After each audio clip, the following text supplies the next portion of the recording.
All right. Welcome.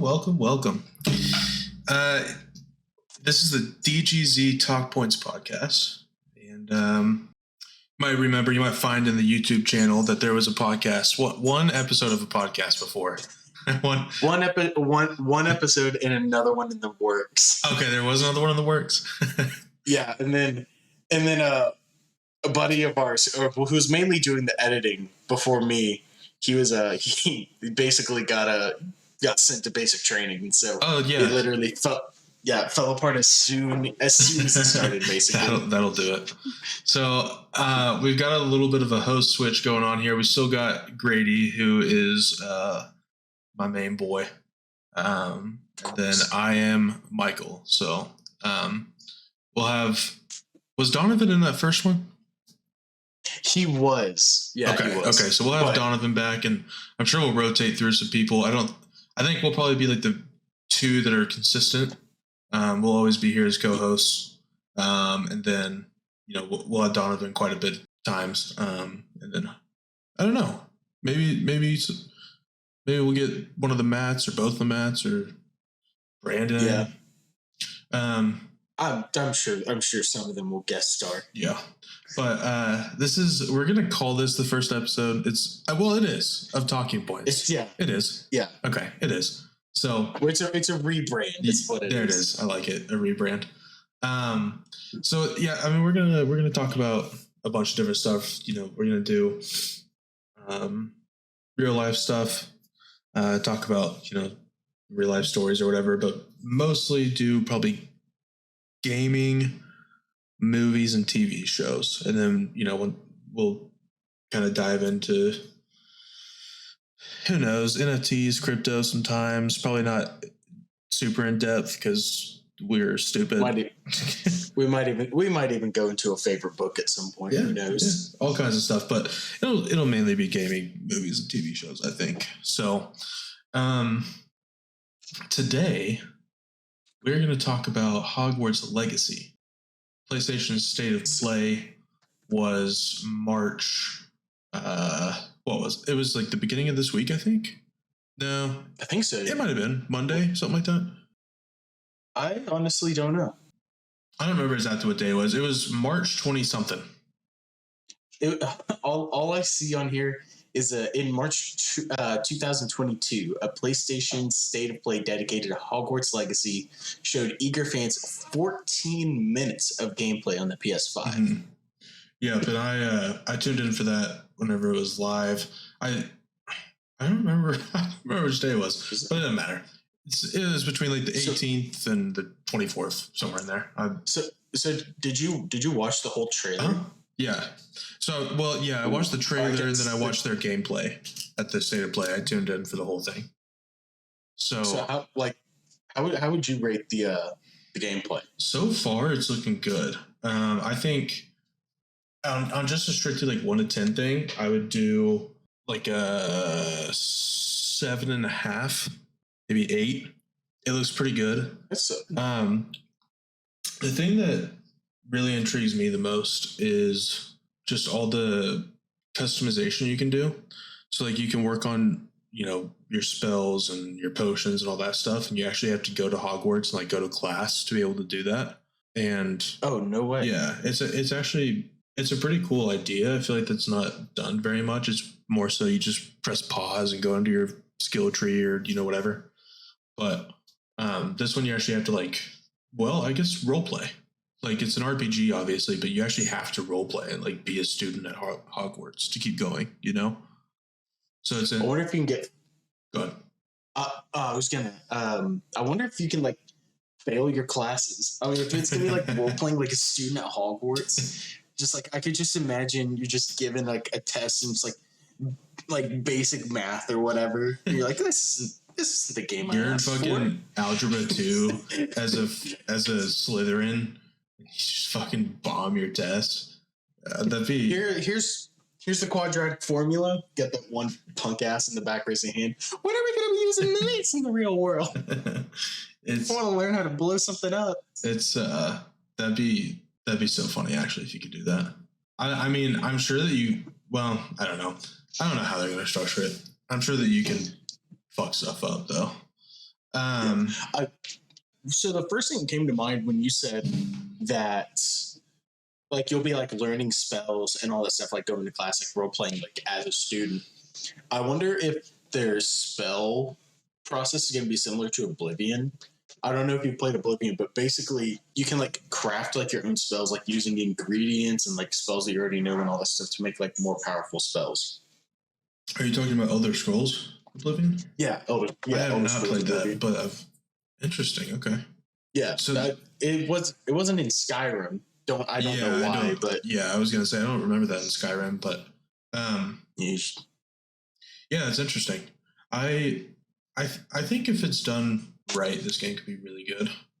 It's got a holiday 2022 release time. My guess is, well, honestly, my guess is that it gets postponed. It probably will. That's what I think is going to happen. I can't tell you how many times I've seen holiday 2020, 2021, 2022, where it just gets pushed back like another 3 to 4 months. Yeah. So, I mean, if it does release this year, it'll be December for sure. If not, which I don't think it will be, I don't know, maybe spring 2023 or something. I don't know. But probably. Yeah, I'm excited for it. And I'm just now reading, actually, that Avalanche Software has confirmed there will be no microtransactions of any kind. So that is very good. We love to hear that. That's, as sad as this is to say, it's like almost unheard of nowadays. It really is. So, that's awesome. You said Avalanche made it? Yeah. What other stuff have they made? That's actually a great question.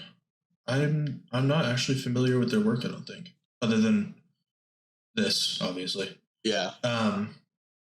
One other thing that I found interesting, and I saw this the other day on Twitter, and of course this article is up to date on everything. They also confirmed there's going to be no online or co-op of any kind, which is that's weird, but I don't mind it too much. Yeah, I guess it would depend on how they deliver it. Like if it's gonna be a very story oriented thing, like God of War or the Uncharted series, then it could work out. But if it's like Skyrim, like where it's like, yeah, there's a quest, but it's mainly open world, then yeah, you'd want to be able to do that with your friends. But I don't know. I mean, obviously, you have to remember if they're not doing any kind of online or co-op, then they're completely 100% focused on the story, which, I mean, that could be a really good thing. It could be an incredible story, and it could end up being really fun. And like, not that you wouldn't want to play with your friends. Obviously, you'd want to play it with your friends, but it wouldn't bother you at all because it has so much to offer already. Yeah, I mean. Definitely. What they're really going to have to bring home then is the storytelling above all else. Because, I mean, just from what I've heard, like, people only, like, for single player games, people are the most focused on the story. Mm-hmm. For sure. So, this is interesting. I'm also reading now. So this says Hogwarts Legacy might decide to show the darker side of the wizarding world in a since-deleted tweet from Hogwarts Legacy writer D.C. Allen. A discussion around the game's potential age rating opened up possibilities for the Harry Potter title to include the book series Dark Arts, the forbidden magic that only powerful evil wizards use. That could be cool. That'd be really interesting. Yeah. I think I'm kind of seeing that same thing that you're reading, using an infamous killing curse. Yeah. Yep. That's something that this mentions right here. Yeah, it would. I think that would actually bring in more of an audience. As weird as that sounds, I feel like it would. That could be really interesting. No, I mean it definitely would, because I mean if you're like me and you've never read the books or seen the movies or anything like that, that already sounds interesting, because Harry Potter has kind of gave off this impression that it's for everyone, kids included, especially kids. Mm-hmm. So just kind of bringing something to the more mature side already can raise a lot of eyebrows and get a lot of attention turned that way. So it wouldn't be it. I mean, even if it's a deleted tweet, that I mean, obviously gained some sort of traction. I mean, they had it up, so they're thinking about it at least. One thing I'm really excited about. So I have seen the movies just once. I've seen it once through, so I'm no like expert or anything. But I am excited because they are going to have like it's a massive open world. So of course you can explore Hogwarts, but then you can go out to like the town and stuff, which is Hogsmeade, and then there's the Forbidden Forest, and then the rumors are afloating that you might be able to go out past that, which is like I don't think you see out past that in the movies or the books. And this is all like tied within like actual Harry Potter lore, right? Like that's what I'm understanding. I know that the Weasley family. I'm pretty sure that you can see their stuff like in Hogwarts, like just stuff, not their stuff, but like just stuff about that family in Hogwarts. I don't know if that means maybe there's like books that you can read and they'll have like backstory on the Weasley family or something, because this is set before Harry Potter.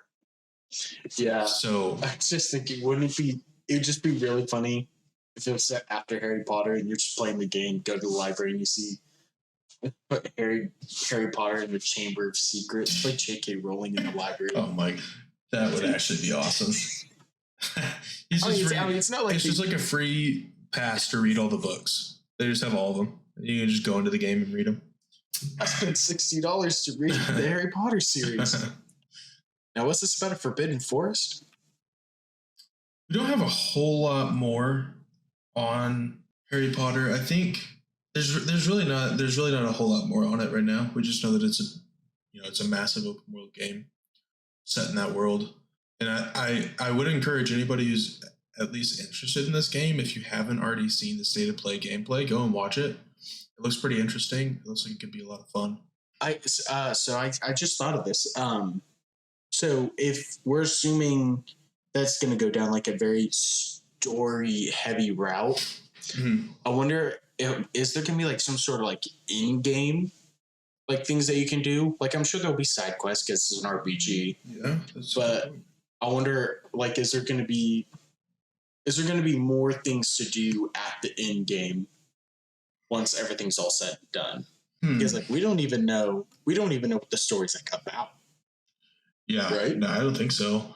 I mean, I think in general it kind of outlines it in the gameplay with like the voiceover, and there's like evil wizards or whatever that are trying to fuck some shit up, and you're supposed to stop them from doing that, But I mean, you could have guessed that was going to be the general outline. I'm pretty sure that's basically all they gave about the story.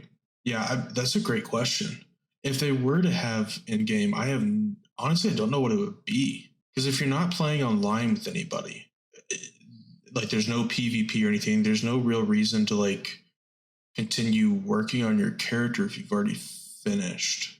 I mean, they could probably go down the route that the Souls games do, where you could do like a new game plus, have your character go through the game again on a harder difficulty.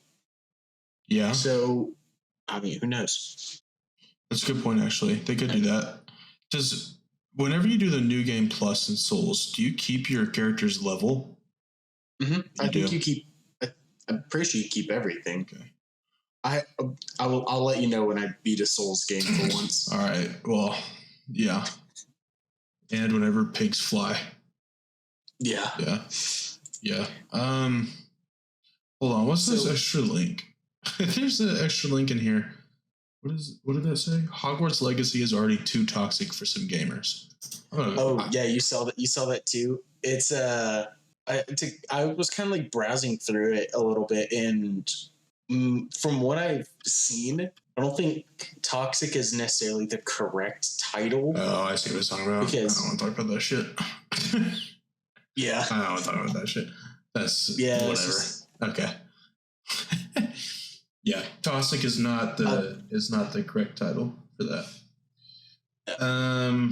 But yeah, I think this will be a really good game, and I think among like RPG titles, I think it'll be really good. I think they'll draw in. I think this will draw in a lot of people who maybe aren't like avid gamers or anything, but like Harry Potter fans.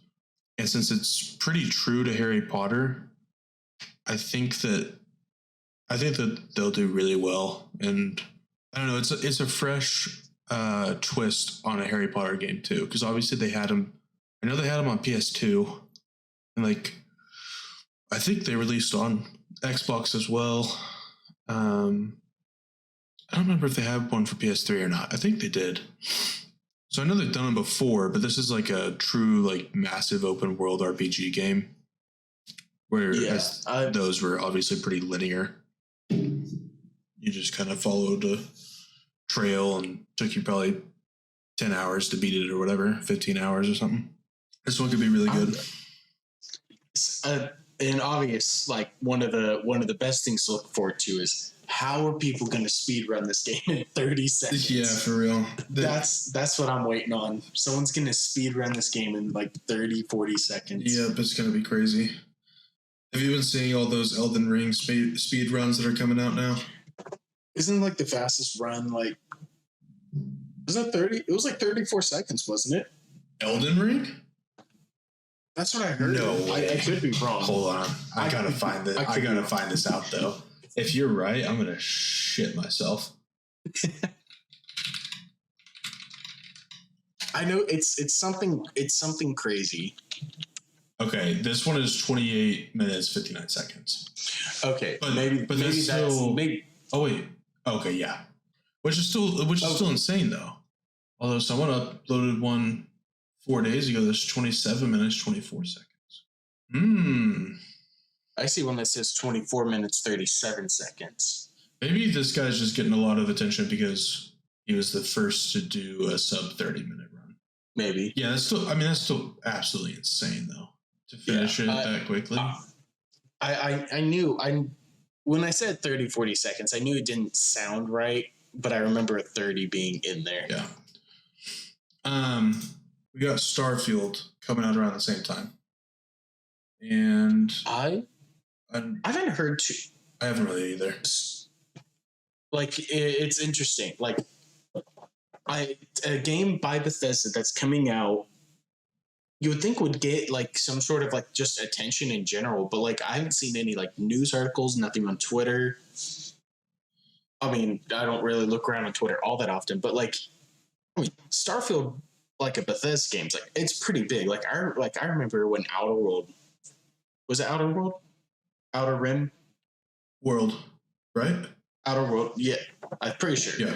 I remember when that game was coming out, like I heard so much about it because it was by the same group that made New Vegas, right? Yeah.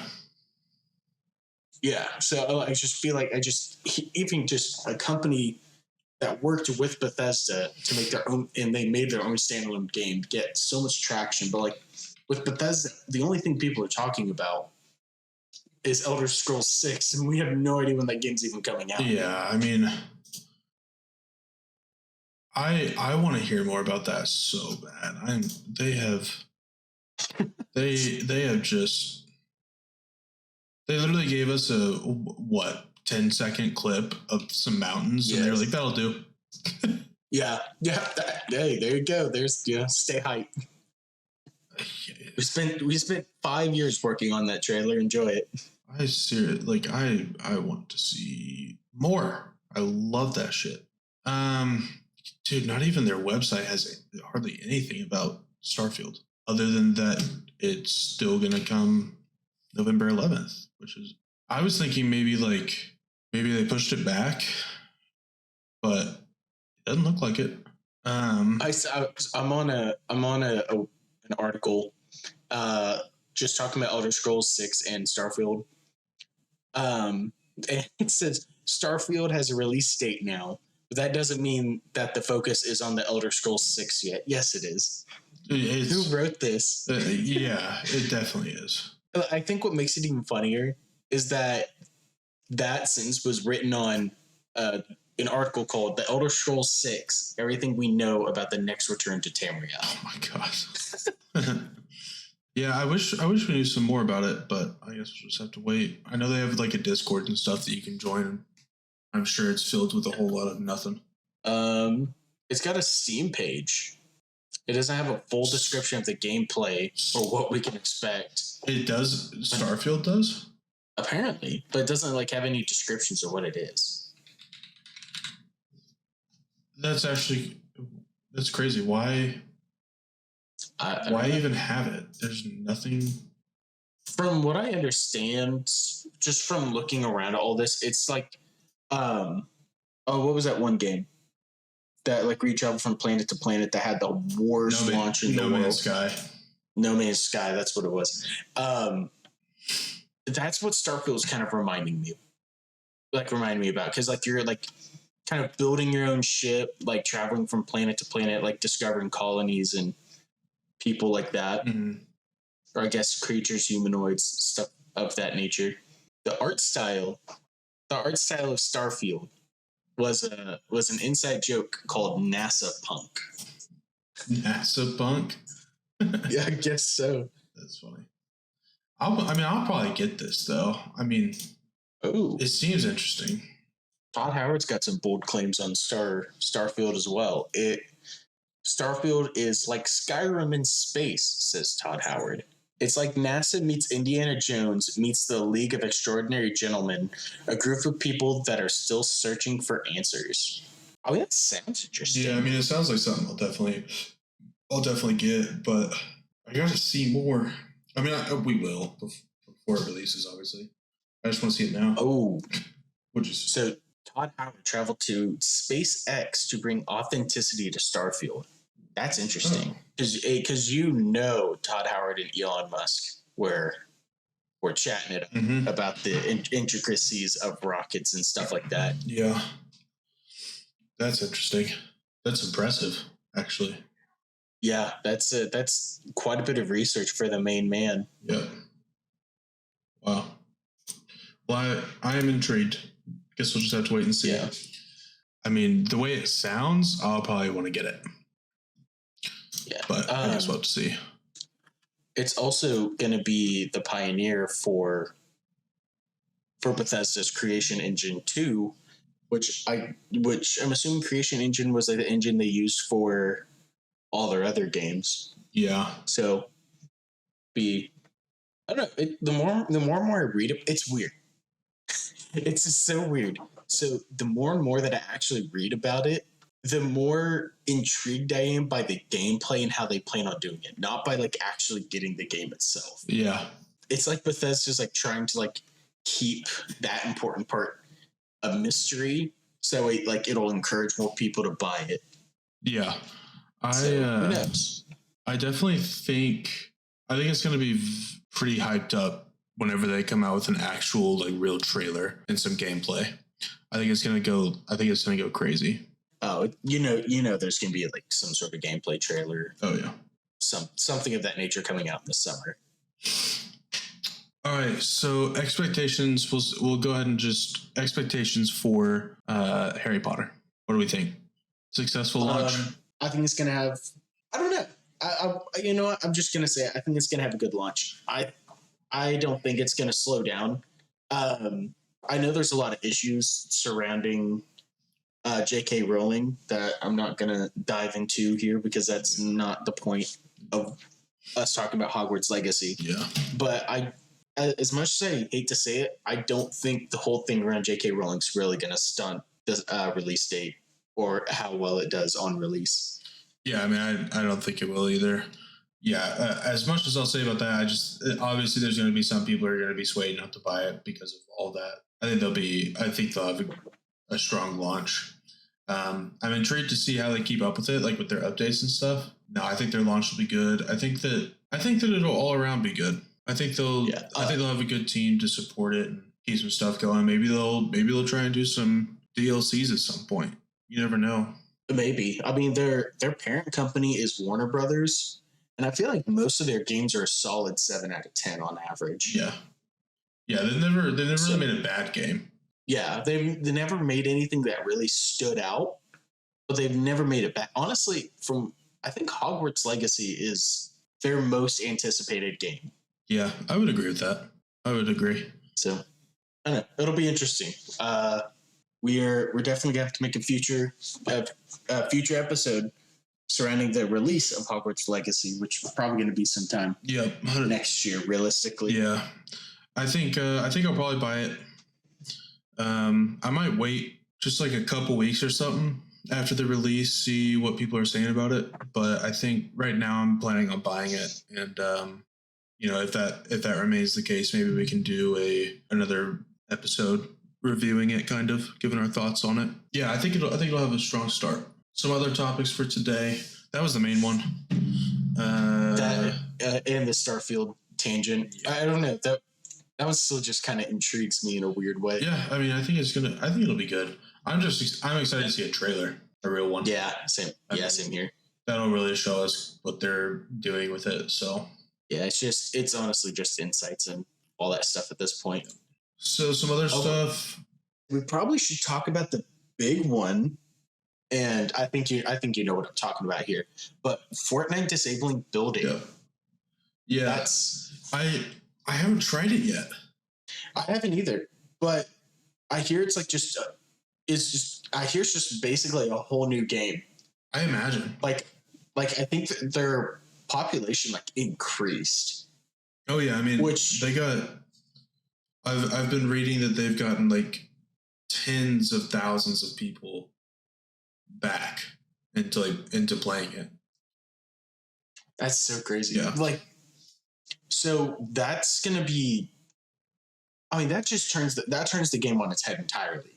Because that means one, people who just main building have to go play a different game. Yeah. Minecraft, probably. Minecraft. But that's gonna put so much more emphasis on positioning, because I mean, with Fortnite, it's a fairly slow paced game for a battle royale. Yeah, because when you think of Fortnite, you don't think of Apex or Call of Duty. It's its own standing, because your character doesn't really move around that fast, and I mean it's all in third person too. Well, except for their chapter 3.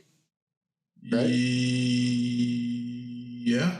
So, yeah, I mean, chapter 3, brought out some first person stuff, but with their sights on the guns and stuff. Yeah, so it's all going to be about positioning now. It's not like Apex where you can slide cancel upstairs and flying out windows and stuff like that, or Call of Duty and PUBG where you can access a variety of vehicles and just run people over. It is definitely going to require a little bit more thought in the game. Yeah, it's definitely. It's like a whole new game. Honestly, I read this thing and it was so true. It's just if they need to have a permanent mode with this, and I'm hearing that they probably will. Yes, yeah. Epic actually confirmed that it's going to be a permanent thing now because of how much positive. Oh, yeah, because of the positive reaction, it's going to be a permanent thing. Okay, so. That's good. So I'm just saying it's perfect for people who want that colorful kind of cartoonish battle royale shooter, but don't want to be stomped by 14-year-olds who have been building in Fortnite since they were 9. Yeah, just opened up creative mode and just tried to see who could speed build the best. Yeah, so it really is a whole new game. I mean, once that I guess it is going to be a permanent thing. So I guess it's permanent as of now. Once you open up Fortnite, you have 2 different games to play. I mean, that's really what it is. So I think it's awesome. I probably will hop in and try it out sometime soon. So I guess that's all I know is that they disabled building. So I mean, does that mean there's a game mode where building is enabled? No, so they disabled it completely for an update coming up. I'm pretty sure. So right in this moment, you cannot build in Fortnite, and that's what I understand. However, after that update that they're talking about, which I think is supposed to come at the end of this week, if I remember correctly, the way it sounds now is that there's going to be building Fortnite and then there's going to be no building Fortnite. That'll be good. Yeah. At least. So, I mean, like, people who came to Fortnite for the building aspect will still get their fill, but everyone that doesn't want to face someone that has a 5-star hotel resort and Wi-Fi, they can just get busy with staying on the low ground and try to snipe up the hill. Yeah. Yep. I'll definitely try it out here pretty soon. It's very interesting, and I think it'll be a lot of fun. Yeah, because now they added like a tactical sprint type of thing in there too.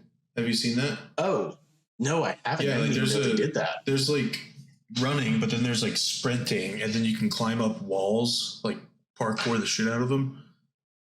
I don't think it's like insane. Like I don't think you can scale up like skyscraper, but you can climb up probably like a level. Yeah. So it's definitely like the game has changed a lot, and I'd be very intrigued to try it. Yeah, I'll definitely have to join you on that. Then. Yeah. Gran Turismo 7. I don't even know. I don't even know how, like, what to say. So if you've seen, it's pretty popular to talk about it on Twitter. I've seen a lot of stuff on Twitter about Gran Turismo 7. So it's received. It might have gone up a little bit. Whenever I wrote this down, it was a 1.9 out of 10. I've seen it go up to 2. So, that's good. But that is their user rating, 1.9 out of 10. And that is so bad. And what I've seen is that they have just ran through this game with micro transactions. Just so bad. And like I saw there was some stuff with like corrupted save files as well, which obviously you don't want that. Like that probably contributes to it too. But could you imagine, right? Let me lay out a picture for you, okay?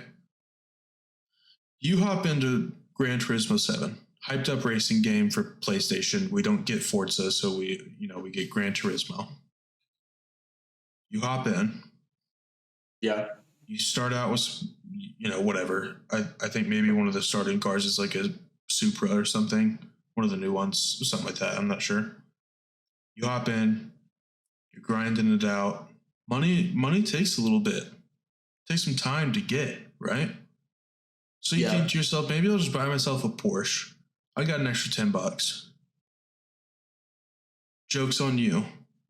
It's like, I think it was like $15 or $20 to buy a Porsche in that game, which is not even close to the best car in the game, by the way. Yeah, I was just looking through. It's one of the biggest like complaints is that in a GT7, you would have to spend $30 on a car that would cost like $3 in GT Sport. Yeah, it's just like they've just completely ruined the game with it. I mean, it's so bad. But then this is the picture I'm painting for you, right? So you spend it, yeah, and then your save file gets corrupted. It's all gone. Yeah, that's not good. That that is what gets you a 1.9 out of 10 user rating. It's even lower now. I'm looking at it right now. It's even lower. No way. What is it right now? It's 1.5. Oh my god, dude! It's like significantly lower. Talk about a bad launch. I mean, it launched like 2 or 3 weeks ago or something like that. That's bad. That is really, really, really bad. I mean, you would have to hope, like, right? Like, that. I mean, first of all, if you're, like, I don't know, I haven't played any of the other GT games, but, like, when you like, buy a car, like, with actual money, is that, like, on any sort of, like, cloud save or whatever? So if you open up a new save file, it's, like, on there? Man, you'd hope. But I don't know. Oh man, thoughts thoughts and prayers. Yeah, for real. Couldn't be me. I'm not getting it. Yeah. That's bad, dude.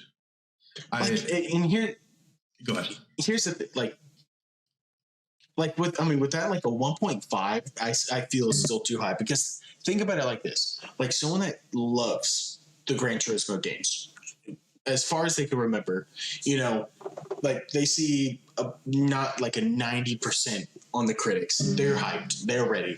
They buy it. They're already fanboying. They're like, I'm just going to go ahead and just buy the best car that money can buy. Drops $40-$50 most likely, thinking that's kind of steep. But you know what? It is what it is. A day later, he gets back on. Boom, crash. Yeah. Save file corrupted. This guy had no idea what was coming, and that's $50 right down the drain. Yeah, it's really bad. I mean, there's not really an excuse for that, There's not an excuse for the microtransactions in general to be so ridiculous. Okay, yes, that's what I was gonna say. But then I backtrack. There's no excuse for the microtransactions. No, that's fair. It's the whole point. Yeah, but then if you're gonna have them, for them to be that bad, like that's really bad. It's because they're operating under the idea that someone's gonna buy it. Like they're already gonna spend $60 on the game, and then turn around and spend another $20-$30 on a cosmetic. It's honestly, that's just what it is. It's a good cosmetic. I mean, unless you can play online, which I'm sure you can. Yeah, I'm sure you can. But it's just like, I don't know why. Like, dude, this is Gran Turismo 7. Well, this is not your first game. Yeah, and the problem is Forza does it right. They do microtransactions right. So you can buy any of the cars in the game with real money. You can buy the credits and then buy the car. But you have so many opportunities, relatively easy ones, to get any of the cars anyway. It's so easy to get really, really fast, cool cars in Forza over and over and over and over and over again.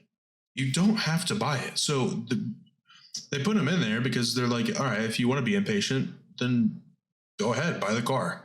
Thank you for your money. But if you want to wait just an extra 2 hours of gameplay to get 3 cars, that's fine too. They do it the right way, because they have like wheel spins and stuff that you can unlock, and super wheel spins, and you get so many of them, like hundreds of them. If you play the game like quite a bit, there's no reason to buy cars in that game unless you're just that impatient. Which people are. Yeah. People are. I mean, we live with TikTok, which is 10-second videos. Like, our attention spans aren't that long anymore. Yeah. We're damn sure not going to be patient for 2 hours. So they just give you the best of both worlds. If you want to buy it, you can. If you don't, you can earn it in 3 hours. I mean, it's just not... Yeah. They do it perfectly. Whereas I haven't played Gran Turismo 7. I don't know how easy it is to unlock cars, but I'm going to assume probably not that easy. So... I have no idea. So... But anyway. Here's what someone said. $40 for a single car that once cost $5 in GT Sport. That is insane. That's how you know inflation's rough. Yeah. Thanks, COVID. Yeah. Okay. New co-op Ghostbusters coming out. Oh yeah, I know you found an article about that. So yeah, let me pull that up. Where did I put this? Did I put it in our chat? No, I didn't. Okay, give me 1 second. I can find it. But yeah, there's really not many details on it. It was just announced recently. I don't remember exactly when, but let's see. Let me pull it up. It says, what the? Oh, this is cool. Okay, hold on. It's a 4v1 co-op that you can play as a ghost in. I did not see that before. So it's like a Friday the 13th kind of thing, or Dead by Daylight, where someone's someone's Jason, or at this point someone's the ghost. But there's really not a whole lot about it. That's basically what we know. It's gonna be cross-platform. We do know that. You don't have to play it online. You can do AI as other roles. So if you don't have like PlayStation Plus or whatever, you don't have to have it. Yeah. Let's see. In the Ghostbusters Firehouse, you'll be able to customize your ghost or Ghostbuster, upgrade their abilities and equipment, and practice firing the particle thrower. Okay. This is pretty cool. So it's a co-op game. That's what we know about it basically right there.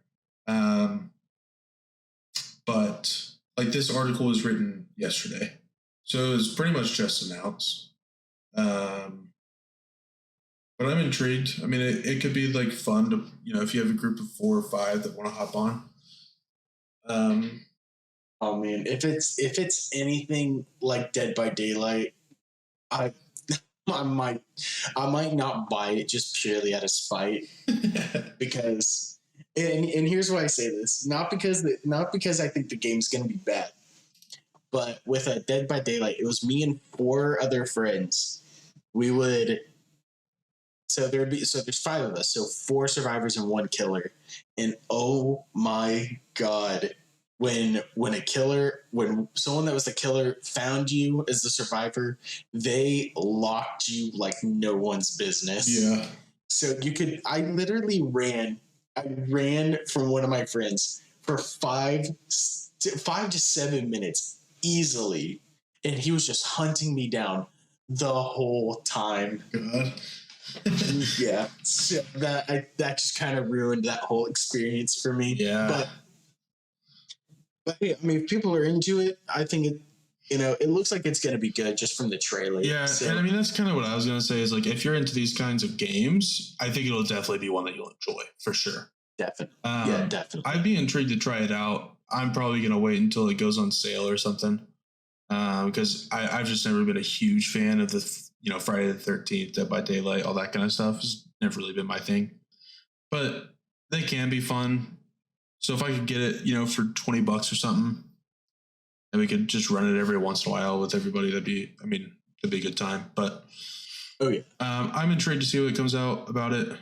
That's really all we got right now. So I don't even know if they have a projected release date, honestly, or even not even holiday 2022 or 2023 or whatever. It's just been announced. So.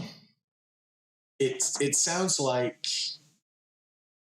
it just got announced. So yeah, we're probably seeing about a year and a half before it's released. Yep. Holiday 2023. Yep, we'll call it that. If we see more, we might talk about it on the podcast or something. But just one of those other game topics that we never do a full episode over. Just kind of tap on it as we go through. Yep. Okay, this next one is more you. I'm not very familiar with this. So, Cuphead. Okay, yeah. So, Cuphead. Cuphead. I don't know what all you know about it, but it's so interesting. It's one of those. It was a game, side scroller game, kind of like where you just kind of go through and just kill bosses, I guess, kind of like Souls. Mm-hmm. But the game was intentionally hard. But what's so interesting about it was that it brought to life the old cartoon aesthetic, where everything's just kind of in motion. It's it doesn't look like it was made with recent animation skills, tactics, or anything like that. Yeah. And so.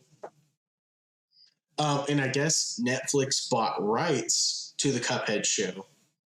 Or, well, they call it the Cuphead show. But they bought rights to Cuphead. And honestly, I was impressed. They kept the aesthetic. I watched it. and I thought it was pretty good. Like overall, like honestly, I was surprised that there wasn't more violence than what's actually shown. Uh-huh. But I mean, despite that, they do a good job. But so the game scores an 8.8 out of 10 with IGN, but it receives the Rotten score of like 52% when I was researching it. That's not good. Which is so weird. And here's my theory on why that is. So I don't think a lot of people realize that the game is rated E for everyone, which makes sense. I mean, there's probably like mild alcohol references, but I mean, but it's a lot more known that the show's TV like Y7, so for kids 7 or older, because like that's like it's just plastered. Like even before you even watch the show, it's like plastered. Like, hey, this is for very young kids, which it is. Like, I mean, like honestly, there's not even that many. Like, there's not even like I can't think of an innuendo they even dropped in it. That's how I know it's like targeted for a younger audience. But so I think people who played the game saw this on Netflix. They're like, oh man, I gotta watch the show. And it was tailored to a younger audience. I think kind of ticked everyone off. Yeah. So I don't know. That's just what I found interesting because like it's both like geared towards anyone can watch or play it.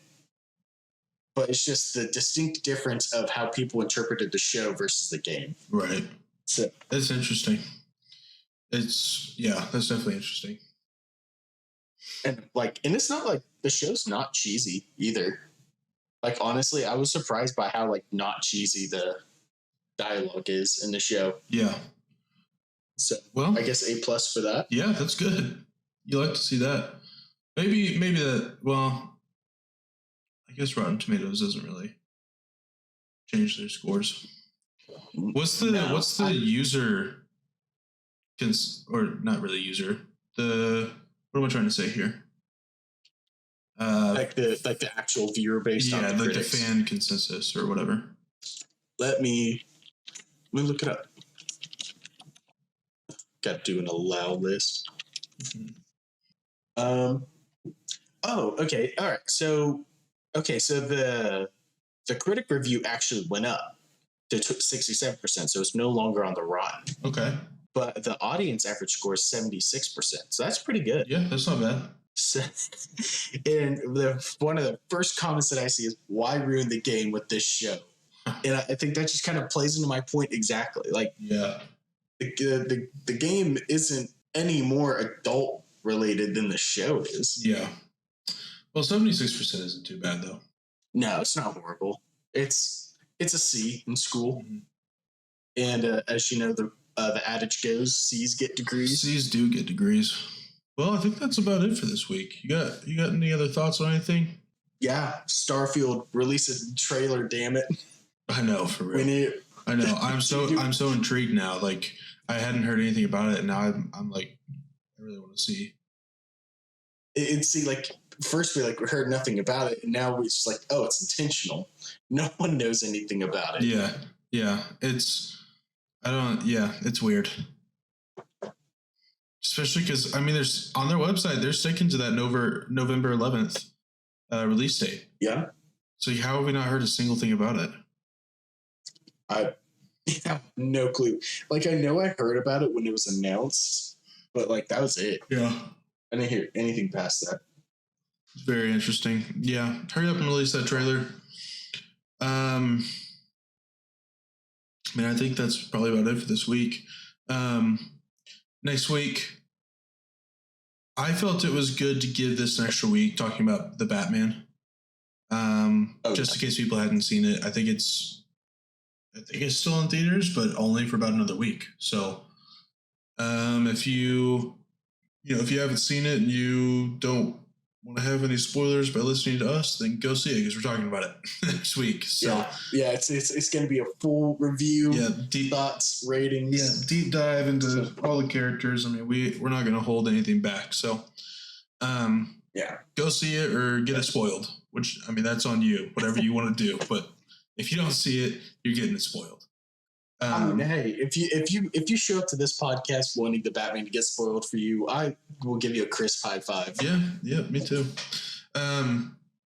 We'll also talk a little bit about the new Witcher game being released on Unreal Engine 5. So we don't know a whole lot about that. I'm sure that'll probably be a pretty soft topic. We probably won't spend too much time on it, especially because most of next week, the vast majority will be the Batman. So we won't really have a whole lot of time to go into The Witcher anyway, which is fine because there's not much to go into. It's one, honestly, Batman's a wonderful movie. I'm really excited because Robert Pattinson just did a bang up job as Batman. Phenomenal. It was great. Anyway, we'll save it. I'm about to start talking about it. So we're gonna save it. We'll let you guys have one more week to go see it. If you don't see it, too bad. That's on you at this point. If you tune in for the Batman episode. Yep. So thanks for joining us for week 1, episode 1. We are releasing every Sunday, every single Sunday. So tune in on Sundays for new episodes. I think that's it. We will catch you guys here at Talking Points next week. Thank you for joining us. Yep. Take care, everyone.